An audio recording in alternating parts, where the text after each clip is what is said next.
প্রশাসনের দোষ দিয়ে থানায় এসপি টিওনো বলে এদের দোষ, এরা করার মঞ্চ ভেঙে দিয়েছে না। কোন নেতা হয়তো কল দিয়ে বলেছে মাহফিল ভেঙে দাও, ওখানে রাজনীতি হবে, ভেঙে দেয়, দোষ দেয় ওসির। ওসি যদি না ভাঙে তার পরের দিনও যাবে খাগড়াছড়ি, ওর পেছনে আরো 10টা বসে আছে চেয়ার পাওয়ার জন্য। লোকটা যদি ইসলামের পক্ষে ভালো কাজে করার পক্ষে থাকতেও চায়, পারছে না। আর আসতে বলেন, এই যে প্রিন্সিপাল বসে আছে, নবীজির হাদিস লা তাদখুলুল মালাইকা বাইতান ফিহি কালবুন আও তাসাবির, লা তাদখুলু মজারের আলোচনা বর্তমান ভবিষ্যৎ প্রেজেন্ট ফিউচার। মালা কোন এক বচন, মালাইকা বহু বচন। নবীজি 1000 বছর আগে জানিয়েছেন ওই ঘরে রহমতের একটা ফেরেশতাও প্রবেশ করছে না, করবে না, যেখানে কুকুর থাকে আর মানুষের ফটো থাকে।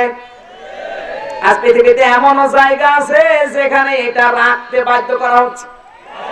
আরো আসতে বলেন, আপনি যদি রাগ করেন আমার কিছু করার আছে। জেনাইদা শৈল কোপায় গত বছর এক মাহফিলে হাফেজ সাহেব বসে বসে কাঁদতেছে। জিজ্ঞাসা করলাম কাঁদেন কেন? হুজুর আমার একটা হাফেজি মাদ্রাসা, গতকাল এসে প্রশাসন থেকে 2টা ছবি এই জায়গায় টাঙিয়ে দিয়েছে অফিস রুমে। আমি দেখলাম এখানে কোরআন পড়া হয়, হাফেজি বানানো হয়, আর এখানে ছবি টাঙাবে, তাহলে রহমতের ফেরেশতা তো আসবে না।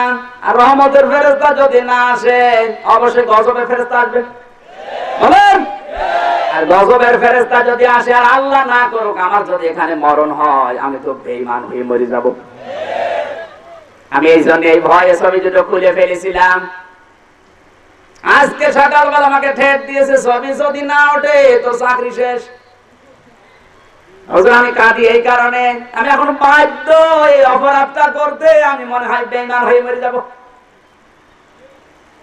এই জন্য বলছি বাংলাদেশে এমন এমন জায়গাও আছে যেখানে মানুষ ভালো হওয়ার চেষ্টা করলেও পারছে না। এই জন্য যত জায়গায় ইবাদত, শুধু ইবাদতের কথা বলে আল্লাহ শেষ করে দেয়নি। আগে বলেছেন হালাল কর্মজীবন তৈরি করো, হালাল খাও, এরপরে ওয়াশকুরুলিল্লাহ, আমি আল্লাহকে ডাকো। আপনার হালাল কর্মজীবন যদি তৈরি হয়, এগুলো তৈরি করবে সব ফেরেশতারা। আর আসতে বলে একটা জায়গা দেখাতে পারবেন যেখানে হালাল কাজ করে টিকে থাকা যায়? দেখাতে পারবেন? নেই। আর আমরা ছোটখাটো বিষয় নিয়ে মারামারি করছি। অনেকেই বাধ্য হচ্ছে অন্যায় করার জন্য, ও যদি নাও করে বাধ্য, উপরওয়ালা চাপে। কথা বলা লাগবে। কিসের ইবাদত করছে? আল্লাহকে সিরিয়াল ভুল করেছে। আল্লাহ আগে হালাল খাবারের কথা দিবে, এরপরে ডাকাডাকি। আর আমরা অনেকে মনে করে যা করি করি, পরে একবার হজ করে আল্লাহ বলে হয়ে যাব। সারা জীবন উনি আকাম চালাচ্ছে, সারাটা জীবন আকাম কুকাম করে শেষে একবার হজ করে আল্লাহ হবেন না। আপনি আগে হালাল কর্মজীবন তৈরি করেন, হালাল খাবার তৈরি করেন, এরপরে আপনি যতটুকু আল্লাহকে ডাকবেন ওইটাই কবুল হবে। কথা বলেন ঠিক কিনা? বাংলাদেশে শরীক ফাঁকি দেওয়া মানুষ মনে হয় নেই। সিরাত ইবনে হিশাম থেকে বলছি, কান লাগান। বিশ্বনবী মুহাম্মদুর রাসূলুল্লাহ সাল্লাল্লাহু আলাইহি ওয়াসাল্লামকে হালিমাতুস সাদিয়া যেদিন কোলে তুলে নেয়, উনি কি মুসলমান না মুশরিক? বলেন। ওনার ডান স্তনটা উনি দিলেন, নবীজি পান করলেন, বাম স্তনটা দিয়েছে, নবীজি মুখ বের করে নিলেন, দ্বিতীয়বার আবার দিয়েছে, মুখ বের করে নিলেন, তৃতীয়বার আবার দিয়েছে, মুখ বের করে নিলেন। হযরতে হালিমাতুস সাদিয়া তাকিয়ে দেখেন নবীজি হালিমাতুস সাদিয়ার চোখের দিকে তাকিয়ে চোখের ভাষা দিয়ে যেন বলতে চায়, মা হালিমা আপনি আমারে জোর করেন কেন? আমার ডান স্তনটা তো আমি পান করেছি, বাম স্তনটা তো আমার না, ওটা আমার দুধ ভাই আব্দুল্লাহর। পৃথিবীতে আমি ভাইয়ের হক নষ্ট করার জন্য আসি না, এসেছি ভাইয়ের হক ফিরিয়ে দেওয়ার জন্য। যেই নবী মায়ের কোলে বসে ভাইয়ের হক নষ্ট করে না, সেই নবীর উম্মত আজ যত বড় হয় ভাইয়ের হক নষ্ট করার শ্রম হয়। এই দেশে আইঠারা মানুষ নেই। শরীক যারা ফাঁকি দিয়েছেন দুইটা গুনাহ হবে আপনার, কান লাগান। মুসলিম শরীফের হাদিস, যারা শরীক ফাঁকি দিয়েছেন দুইটা গুনাহ হবে আপনার। এক নম্বরে আপনার জীবনের কোন ইবাদত বন্দেগী আপনার মাথার উপরে উঠবে না। দুই নম্বরে আপনি যখন মারা যাবেন, বেঈমান হয়ে মারা যাবেন, আর যে সম্পদ টাকা পয়সা গুলো অবৈধভাবে রেখে গেলেন, এগুলো আপনার ছেলে দিয়ে মেয়ে দিয়ে বউ দিয়ে আল্লাহ আরো অবৈধ কাজে লাগাবে। আর ওগুলো সব বিকাশ হয়ে ফিলাক্সি লোড হয়ে আপনার আমলনামায় যাবে। বাংলাদেশে এরকম মানুষ মনে হয় এখন নেই, বিশেষ করে মহিমাগঞ্জ, কত সুন্দর নাম এখানে নেই। আল্লাহ নামে কসম করে বলছি, যারা শরীক ফাঁকি দিয়েছেন এই মুহূর্তে যদি ফিরিয়ে না দেন আপনার কপাল পুড়ে গেছে। এবার হাত তুলে বলেন তো শরীক ফাঁকি দিয়েছেন কারা? কই একজনও নেই। তোমার বাকি শরীক শরীক বলছেন। এই যে ছেলের সম্পদ, মেয়ের সম্পদ, ভাইয়ের সম্পদ, বোনের সম্পদ, জনগণের সম্পদ ফাঁকি দেওয়া এদেশে আছে না? শরীক বলে কি বলে এদিকে? অংশীদার ফাঁকি দেওয়া।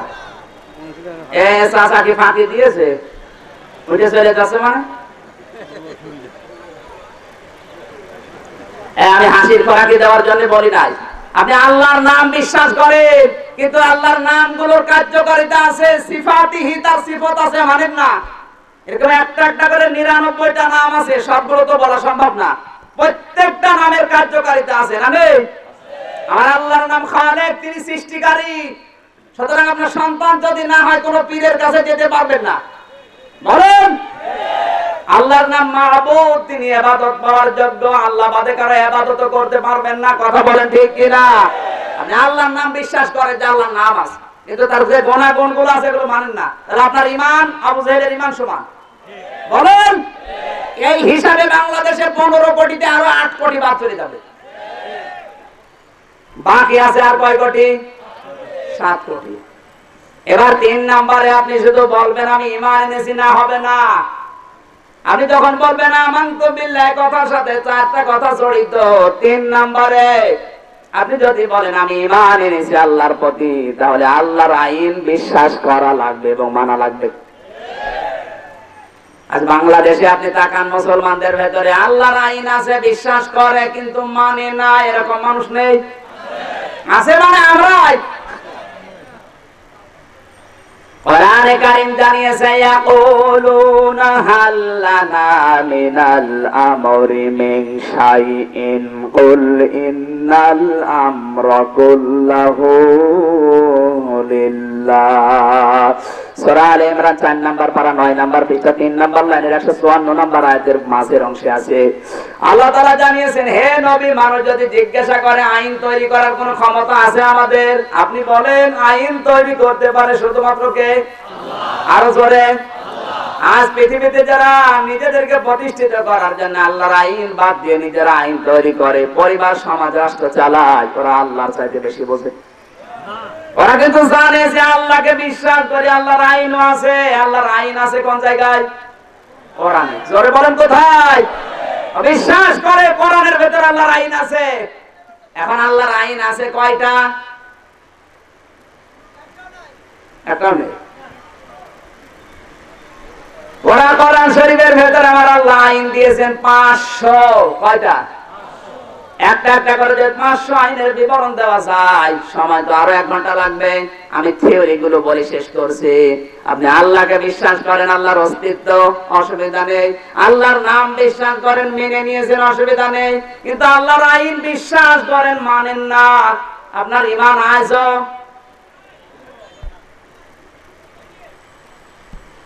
একটা দুইটা না, বাংলাদেশে এখন যতগুলো আইন আপনি মিলান, আস-সারিকু ওয়াস-সারিকাতু ফাকতাউ আইদিয়াহুমা জাযাম বিমা কাসাবা নাকালাম মিনাল্লাহ।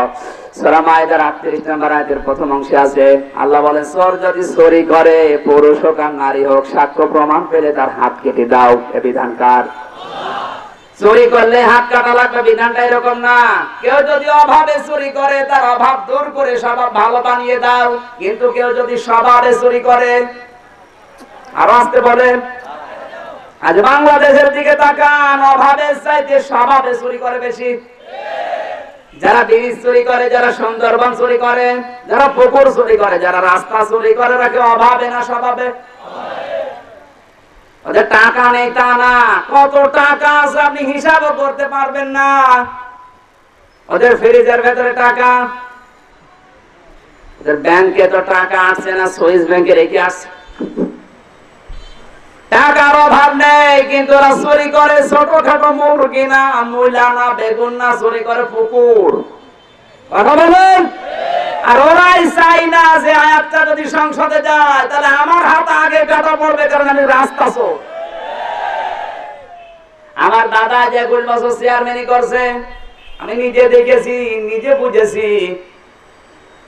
বাংলাদেশে রাস্তার জন্য, ব্রিজের জন্য আর কালভার্টের জন্য যে বাজেটটা হয়, চুরি না করে যদি সঠিকভাবে ওগুলো বাস্তবায়ন হয়, এই দেশে ১ ইঞ্চি রাস্তা কাঁচা থাকবে না। এখন যে রাস্তার অবস্থা, আমি বললাম ৬২টা জেলা ঘুরে আমি যা দেখেছি, অধিকাংশ রাস্তা এখন রাস্তা নেই, সব ডেলিভারি রোড। যে সমস্ত মেয়েদের বাচ্চা হবে ৮ মাস ৯ মাস পেটে বয়স, পরি মনে তুলে বলবেন ভাই ৫০ টাকা বেশি দিচ্ছে, একটু জোরে যান, হাসপাতালে যাওয়া লাগবে না। কথা বলছেন না? এরা কোনদিন চাইবে যে আয়াতটা সংসদে যাক? ওরা কিন্তু বিশ্বাস করে আয়াত আছে না, বিশ্বাস করে না? বিশ্বাস করে। কিন্তু আল্লাহর আইনটা সংসদে যাক ওরা চায় না, তাহলে ওদের ঈমান আছে? এই হিসাবে বাংলাদেশে ৭ কোটিতে আরো ৪ কোটি মাইনাস, আরো আসতে বলে। এরা একটা একটা করে এখন ৫০০ আয়াত বলতে গেলে তো সময় শেষ হয়ে যাবে। আপনি যা আছে কোরআনের সাথে মিলিয়ে নেবেন। সুতরাং আল্লাহর আইনও বিশ্বাস করে কিন্তু মানে না, এরকম মানুষ ৪ কোটি বাদ, বাকি আছে কয় কোটি? আরো জোরে। কেউ যদি বলে আমি আল্লাহর প্রতি ঈমান এনেছি, ৪ নাম্বারটা কি করা লাগবে? আপনাদের কষ্ট হচ্ছে না? ছেড়ে দেব?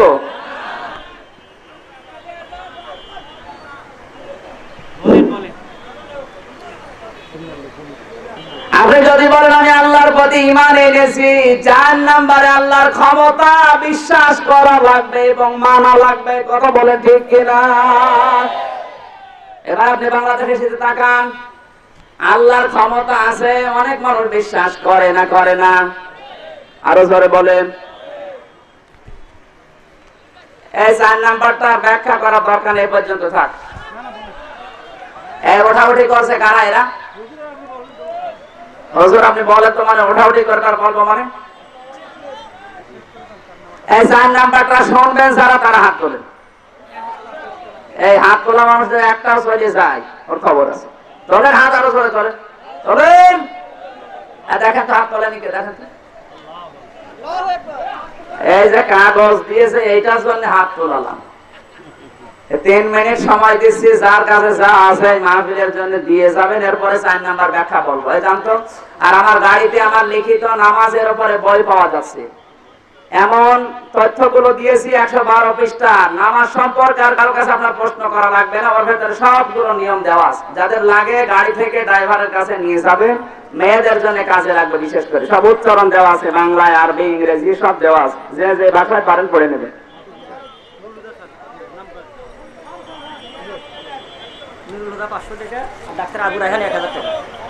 আবু রায়হান ভাই ১০০০ টাকা, আর নুরুল হুদা দিয়েছে ৫০০। আল্লাহ কবুল করো, আমিন। কেউ দিতে চাই? দেখেন, দেখলেন এইসব করলে মানুষ জানতো না। বইয়ের হাদিয়া লাগবে না। আরে আশ্চর্য রে, আমি বললাম যে হাত তোলেন, হাত তুলে ওয়াদা করে নিলাম, তারপর ওইটি চলে যাচ্ছে।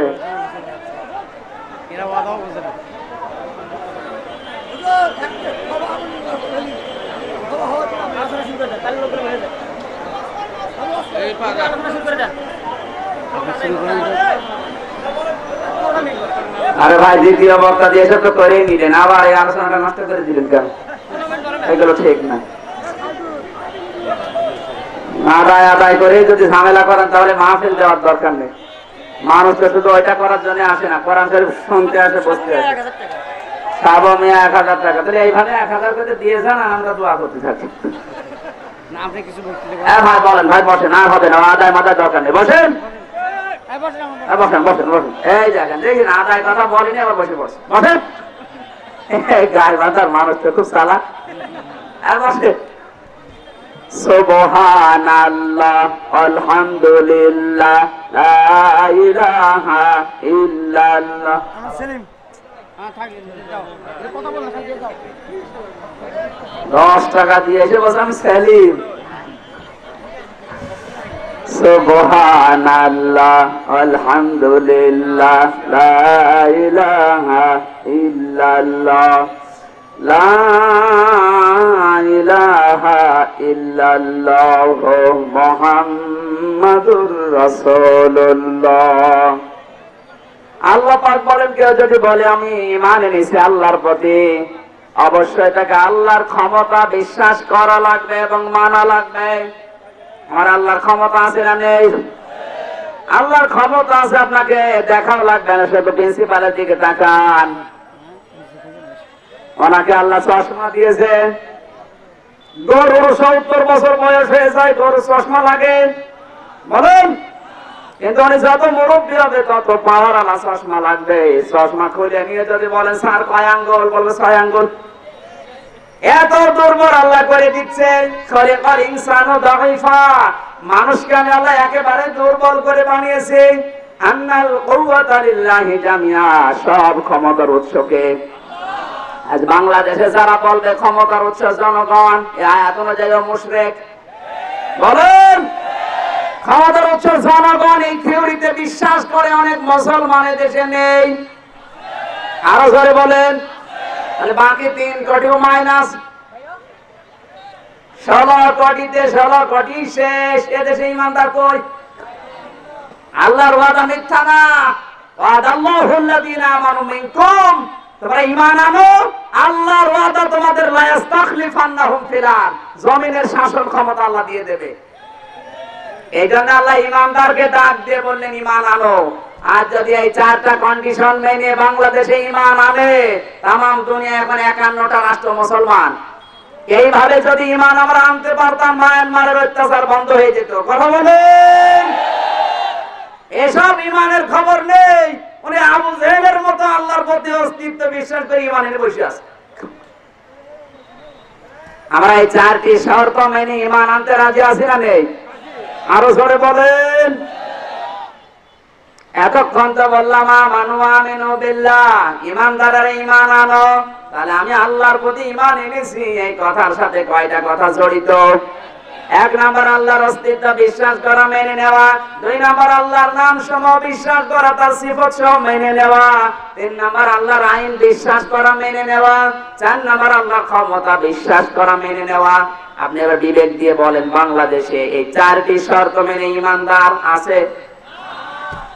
আল্লাহ কি করে 46 বছর, কেন 46,000 বছর পার হয়ে গেল, এদেশে ইসলামের আইন দেবে না? কথা বলুন। আল্লাহ তো মিথ্যাবাদী হয়ে যাবে। এবার আসেন 2য় নাম্বার শব্দে যাই, না শেষ করে দেব? সময়ও তো আর বেশি নেই, শেষ করে দেওয়া দরকার, মাগরিবের সময় হয়ে যাচ্ছে। 15 মিনিট বলতে পারে, 15 মিনিট বলে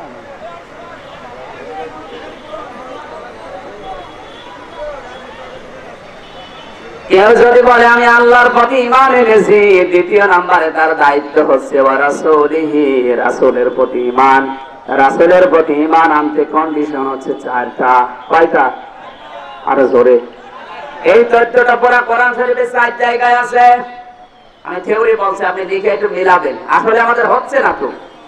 সূরা বাকারা 1 নাম্বার পড়া 129 নাম্বার আয়াতে আছে। সূরা আলে ইমরান 164 নাম্বার আয়াতে আছে। সূরা বাকারা 151 নাম্বার আয়াতে আছে। সূরা জুমা 2 নাম্বার আয়াতে আছে। 4 জায়গায় একই তথ্য আল্লাহ দিয়েছে। রাসূলকে আল্লাহ 4 দফা কর্মসূচি নিয়ে পাঠিয়েছিল। যারা বলবে আমরা রাসূলের প্রতি ঈমান এনেছি, এই 4টা কর্মসূচি তাকে মানা লাগবে। 1 নম্বরে আতলু আলাইহিম আয়াতিকা, আল্লাহর আয়াত তেলাওয়াত করে শোনাবেন। কার আয়াত? আল্লামুহুল কিতাব, কিতাবের শিক্ষা ব্যবস্থা জারি করা লাগবে। আল হিকমাতা ওয়া ইউযাক্কিহিম, হিকমতের সহিত কাজ করা লাগবে। ইউযাক্কিহিম, কোরআন দিয়ে পৃথিবী পরিষ্কার পবিত্র করা লাগবে। এই 4টা শব্দের ভেতরে হাজার হাজার কথা লুকিয়ে আছে। আল্লাহ রাব্বুল আলামিন এই চারটা কর্মসূচির সামনে রেখে রাসূলের প্রতি ঈমান আনার তৌফিক দান করে বলেন আমিন। 3 নম্বরে ওয়াল কিতাবিল্লাযী নাযালা আলা রাসূলিহি ওয়াল কিতাবিল্লাযী আনজালা মিন ক্বাবলু। এই পৃথিবীতে আমার আল্লাহ মুহাম্মদ রাসূলুল্লাহর উপরে যে কিতাব দিয়েছে ওটা বিশ্বাস করা, এর পূর্বে যে কিতাব ছিল ওগুলো বিশ্বাস করা। ওয়া ইয়াকফুর বিল্লাহি ওয়া মালাইকাতিহি ওয়া কুতুবিহি ওয়া রুসুলিহি ওয়াল ইয়াউমিল আখির, যে ব্যক্তি আল্লাহকে এইভাবে ঈমান আনতে অস্বীকার করে, ফেরেশতাদের অস্বীকার করে, কিতাব অস্বীকার করে, রাসূল অস্বীকার করে, কিয়ামতের জবাব দিতে হবে, বিশ্বাস যারা করে না, ফাকাদ দাল্লা দালালান বাঈদা, আল্লাহ তাআলা বলেন সে যেন নিজে গোমরাহির ভেতরে ফেলে রেখেছে। জোরে বলেন নাউযুবিল্লাহ। ফাকাদ দেওয়ার পরে আল্লাহ দাল্লা শব্দটা দিয়েছেন, দাল্লা ইয়াদিল্লু, সূরা মুজাররাদের কায়দা। আল্লাহ যদি আদাল্লা দিত ভাবে ইফাল থেকে মুতাআদ্দির সিগা রুবাইয়ের কায়দা যদি আসতো আদাল্লাহুল্লাহ, আল্লাহ নিজে আপনাকে গোমরাহ করে দিয়েছে, তাহলে দোষ হতো আল্লাহর। কিন্তু আল্লাহ দিয়েছেন ফাকাদ দাল্লা দালালান বাঈদা। এভাবে যদি আপনি ঈমান আনতে অস্বীকার করেন, আপনি নিজেকে গোমরাহের ভেতরে ঠেলে দিয়েছেন। জোরে বলেন নাউযুবিল্লাহ। এজন্য আমরা এইভাবে ঈমান আনার চেষ্টা করি। আল্লাহ আমাদেরকে ঈমানদার হিসাবে কবুল করুন আমিন। বারাকাল্লাহু লানা ওয়া লাকুম ফিল কোরআনিল আযীম। প্রিন্সিপাল সাহেব এখন শেষ কথা বলার পরেই আমরা বিদায় নেব। আসসালামু আলাইকুম। আলামনা আনফুসানা ওয়া ইল্লাম তাগফির লানা ওয়া তারহামনা লানাকুনান্না মিনাল খাসিরিন। সারাটা জীবনের অপরাধ মাথায় নিয়ে আমরা হাত তুলেছি। আমাদের অপরাধের দিকে তাকিও না, আমার রহমতের দিকে তাকাও, জিন্দেগীর গুনাহগুলো মাফ করে দাও। আইলা সওয়াব যদি দিয়েই থাকো, কোটি কোটি করে বাড়িয়ে দাও। কিয়ামতের দিন সুপারিশ করে জান্নাতে নিয়ে যাবে, নবীর রওজায় পৌঁছিয়ে দাও। দুনিয়ার মাটির নিচে যারা ঈমান নিয়ে ঘুমিয়ে গেল, আল্লাহ এদেরকে ক্ষমা করে দাও। মা বাপ যারা হারিয়ে ফেলেছে, আমাদের মা বাপকে মাফ করে দাও। রব্বুল আলামিন এই মাহফিলের জন্য যারা শ্রম দিয়েছে, আল্লাহ এই যুবকদেরকে তুমি হযরতে ওমরের মতো কবুল করে নাও। কোরআনের মাহফিলের সভাপতির দায়িত্ব দিয়েছো অধ্যক্ষ মাওলানা ইবাদুর রহমান, তোমার আলেম বান্দাকে আলেম হিসাবে কবুল করে নাও। প্রধান অতিথি সহ যত আলেম এখানে এসেছে, বিশেষ অতিথিরা, এদের সম্মান দুনিয়ায় যেভাবে দিয়েছো আখিরাতেও তুমি বাড়িয়ে দিও আল্লাহ। মা বোনেরা পর্দার আড়ালে বসে আছে, খাদিজার মতো, আয়েশার মতো তাদেরকে জীবন দিয়ে দাও। শেষ কথা বলি, আল্লাহ তুমি রোহিঙ্গা মুসলমানদেরকে বাঁচাও। যত রক্ত ঝরেছে পৃথিবীতে ওদের, রোহিঙ্গা মুসলমানদের রক্তের বিনিময়ে বার্মাকে তুমি আজাদ বানিয়ে দাও। কণ্ঠটা ভালো রাখো, শরীরটা সুস্থ রাখো, কোরআনে কারিমের হক কথাগুলো সহজ সরল ভাষায় বলার তৌফিক দাও। মাহফিলে আলোচনা রেখেছেন মাওলানা আব্দুল্লাহ আনসারী, মাওলানা নুরুল ইসলাম। তোমার আলেমদের কথা আমল করার তৌফিক আমাদেরকে দাও। ঈমানদারকে ডাক দে, ঈমান আনার কথা জানালে, যে কন্ডিশন গুলো আমরা পেয়েছি, এই চারটা শর্ত মেনে ঈমান আনার তৌফিক দাও। আমিন আমিন বিরহমাতিকা ইয়া আরহামার রাহিমিন। আসসালামু আলাইকুম।